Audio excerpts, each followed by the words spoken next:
Assalomu alaykum hurmatli do'stlar. Bugun sizlar bilan WordPress bo'yicha 3-darslikni ko'rib chiqamiz. Ushbu darsligimizda nimalarni o'rganamiz? Xo'p, ushbu darsligimizda WordPressda ya'ni odatiy holatda qanday menyulari bor va ular nima vazifani bajarib beradi, shular haqida ko'rib chiqib o'tamiz. Xo'p, ushbu darsligimizda mana ko'rib turganingiz, ya'ni konsol qismi. O'tgan darslikda shu yerda qolganmiz, to'xtab. Xo'p, bu yerdan davom etib ketamiz. Xo'p, konsol qismida nimalar bor? Dastlab WordPressga, ya'ni adminkasiga kirgan paytimizda ana bunday ya'ni funksiyalarga, ana bunday tekstlarga, ana bunday bir menyularga to'g'ridan to'g'ri ko'zimiz tushishimiz mumkin.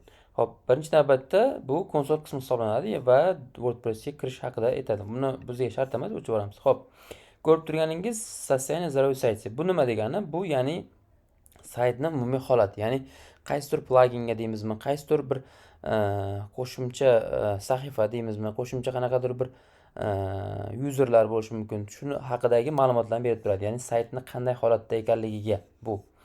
Endi Bыстрый черновик bu nima degani? Bыстрый черновик bu ya'ni misol uchun aytadigan bo'lsak, yangilikni yaratmoqchimiz yoki o'zimiz uchun nimadir qilmoqchimiz. Shuning uchun bu yerda ya'ni nomini va nima haqida yozmoqchi bo'lganligingizda esingizdan chiqib qolmasligi uchun yozib sayt qilib qo'yishingiz mumkin bo'ladi. Xo'p.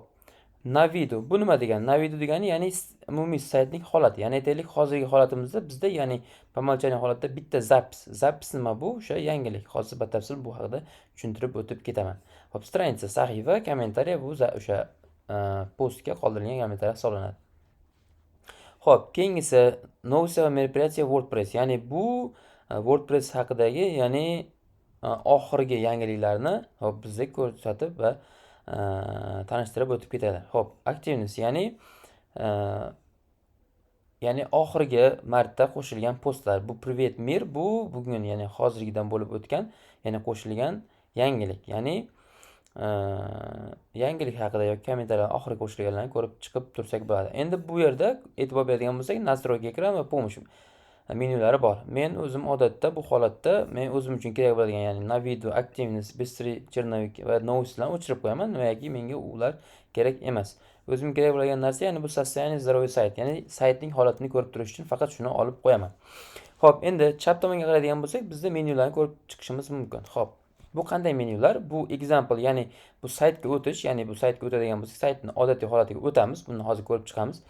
Bu saytni tahrirlash va bu yangilash, bu kommentariya va bu добавить, ya'ni nimadir qo'shish, ya'ni yangilikmi, rasmmi yoki sahifami yoki foydalanuvchimi qo'shish. Xo'p, chap tarafdan ishimizni boshlaymiz. Xo'p, главный, bu konsolda главныйsi. Xo'p, ikkinchisi обновление nima? Обновление bu ya'niki bizga pluginimizga yoki temamizga kelayotgan yangiliklarni, ya'ni yangilanishlarni shu yerda ko'rishimiz mumkin bo'ladi. Xo'p, keyingi navbatda ko'radigan bo'lsak, bizda zapis bor. Zapis bo'limi o'zi bu nima degani? Zapis bo'limi bu ya'ni saytdagi yangiliklar.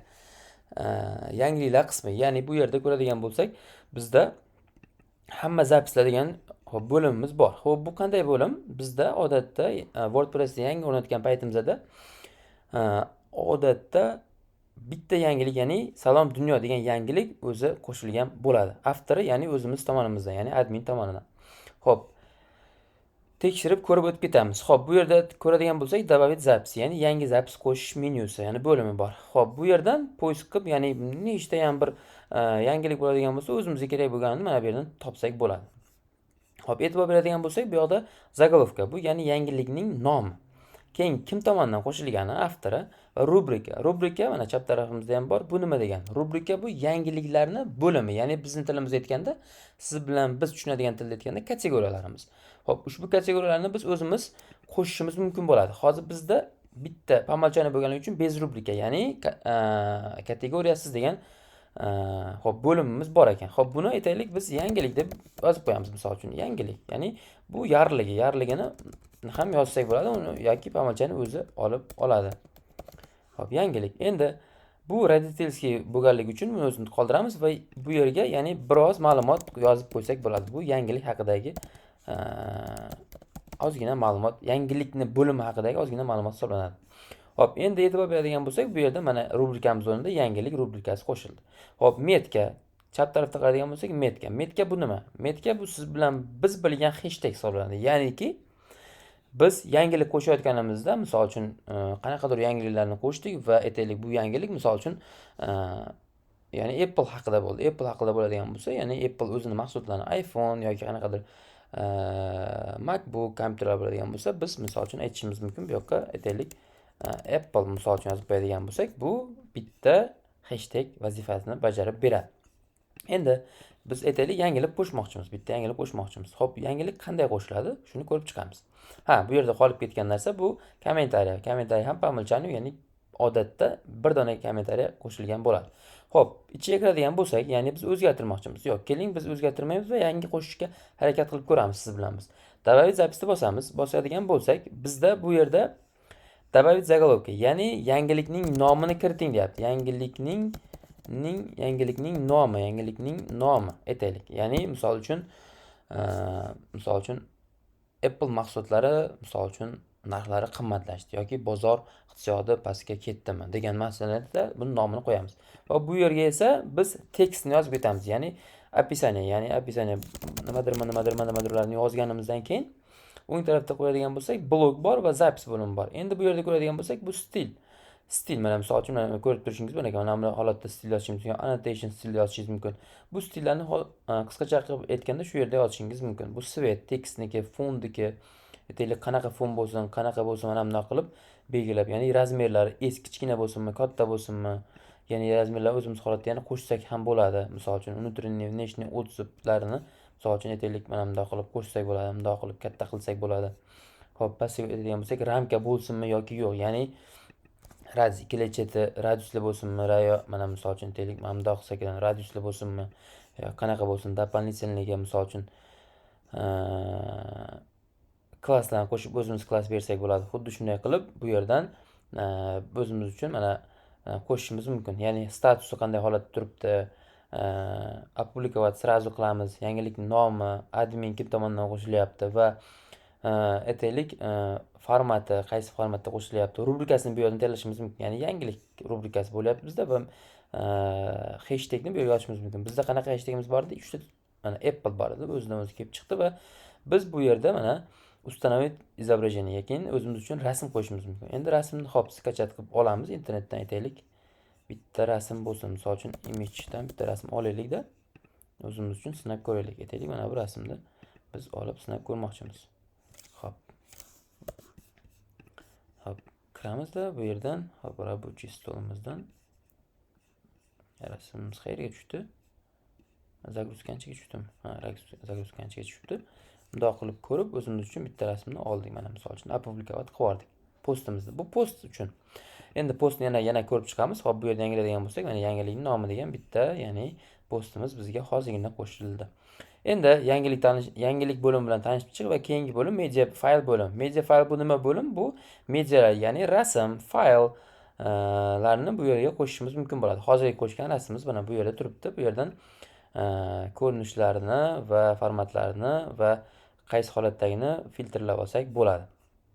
Yangi qo'shib bu yerdan amalga oshiriladi, balki nom bilan bu yerdan qidirishimiz mumkin.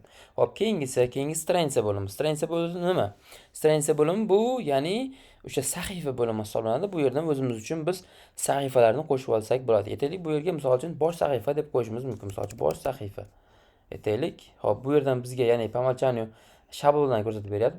Bu bilan keyinroq tanishib chiqamiz. Bosh sahifa misol. Hop, опубликовать qildik biz. Endi ko'radigan bo'lsak, sahifalar bo'limida bizda bosh sahifa degan sahifamiz kelib chiqdi. Hop, keyingisi buni yana keyin tanishtirib o'tib ketaman. Hop, kommentariya bo'limi, ya'ni bizda foydalanuvchilarimiz kommentariya yozgan bo'lsa, ya'ni yangiligimizga kommentariya yozgan bo'lsa, buni mana bu yerdan ko'rinib turadi va buni biz o'qib chiqqan holatda hamma uchun ko'rinsin yoki buni o'chirib yuborilsin degan maqsadda ishlatishimiz ham mumkin. Mana bu yerda ko'rinib turibdi. Endi внешний вид. Внешний вид nima bu? Ya'ni bizda hozir o'rnatilgan tema. Tema nima bu? Tema ya'ni kodlar yordamida yozilgan qanaqadir o'zining stiliga ega bo'lgan funksiyalar to'plami, ya'ni kodlar desak ham bo'ladi. Buni keyinchalik tema mavzusida yana ham batafsil yoritib o'tib ketamiz. Bu odatdagi temalarimiz, ya'ni 3 ta tema o'rnatilgan bo'ladi. Va ularni tahrirlash bo'limi. Ya'ni bo'limlar, blok tahrirlash bo'limi, buni ham keyinchalik tanishib o'tib ketamiz. Xo'p, plugin bo'limiga kiradigan bo'lsak, plugin nima? Avval ham aytib o'tganimdek, plugin bu kodlarning aytaylik, sodda qilib aytadigan bo'lsak, ma'lum bir vazifani bajaruvchi kodlar to'plami, ya'ni PHP kodlar to'plami. Ushbu pluginlar bizda yetarlicha plugin mavjud. Agar biz xohlagan ishni bajara olmaydigan qanaqadir plugin topa olmaydigan bo'lsak, o'zimiz ham custom made plugin yozsak ham bo'ladi.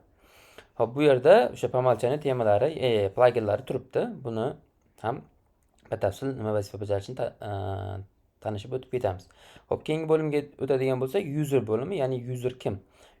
Bu yerdan biz o'zimiz uchun boshqa, ya'ni redaktor bo'limidagi redaktor userini yoki bo'lmasam qanaqadir bir yana boshqa roldagi foydalanuvchilarni qo'shsak bo'ladi. Bu yerdan mana biz добавить пользователь deymiz va bu yerga to'ldirib chiqqan holatda va uni aytaylik подписчик, участник, avtor, redaktor, ya'ni saytni siz administrator bo'lsangiz, keyinchalik siz yangilik sayti qilsangiz, uni qo'shuvchi redaktorlarni ham bu yerda, ya'ni yangilik qo'shuvchi redaktorlarni ham shu yerdan qo'shsangiz bo'ladi. Hop, instrumentlar nima? Instrumentlar bu instrumentlar nima degan? Instrumentlar bu, ya'ni biz qanaqadir qaysidir saytni import export qilganimiz uchun bu yerda kerak bo'ladi. Ya'ni qaysidir saytimiz bor, zapislarimiz bor, ularni biz import qilmoqchimiz yoki eksport qilmoqchimiz. Ya'ni o'zimiz uchun tortib olmoqchimiz. Bu yerdan import export qilsak bo'ladi. Va bu yerdan import export bo'limi va bu yerdan, ya'ni saytni sog'lom, ya'ni yaxshi ishlayotgan holatini tekshirsak bo'ladi va eksport dannelarimizni eksport qilib olsak bo'ladi. O'zimizga PDF holatda yuklab olsak bo'ladi. Keyin o'chirib olsak bo'ladi. Bu yerdan, ya'ni temani o'zimiz uchun moslashtirsak bo'ladi reaktor temadan va reaktor plugindan o'sha biz o'rnatgan pluginlarni qo'shimcha kodlar yordamida yozib o'zgartirishlar kiritsak bo'ladi.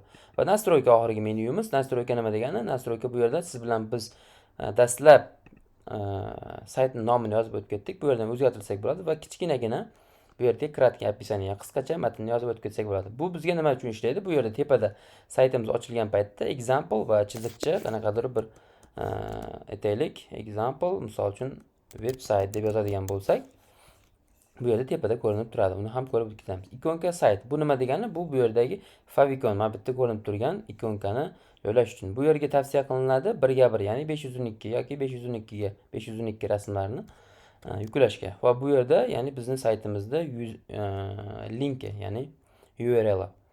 Hop, keyin administrativniy email, ya'ni boshda qo'shib o'tganimizdek pochtamiz bu yerda va членство, ya'ni a'zoligi.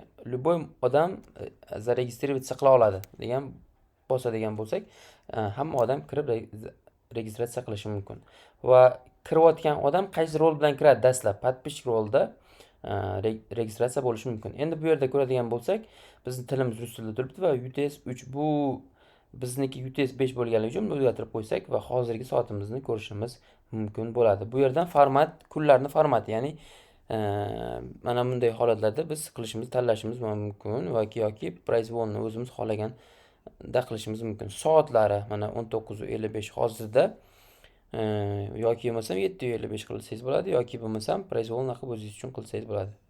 Bular hammasi shunday qilingan. Hozirgi soatimiz 21:57 ni ko'rsatyapti. Xo'p, общий настройкamiz shulardan iborat va написаниеni o'tamiz. Написание o'zi nima degani? Написание bu yerdagi, ya'ni bizdagi почтовый server, ya'ni publikatsiya через email orqali qilish va rubrikaga tegishli bo'lgan, ya'ni yangiliklarga tegishli bo'lgan bo'limlarni shu yerdan ko'rsak bo'ladi. Ya'ni rubrikalar bu yerda ko'rinib turadi.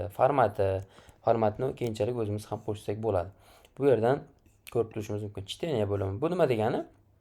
Bu ham aytaylik bitta blogimizda, ya'ni bitta sahifamizda nechta zapis ko'rinishi, ya'ni bitta sahifamizda aytaylik 10 ta zapis ko'rinsin deb yozganmiz hozir.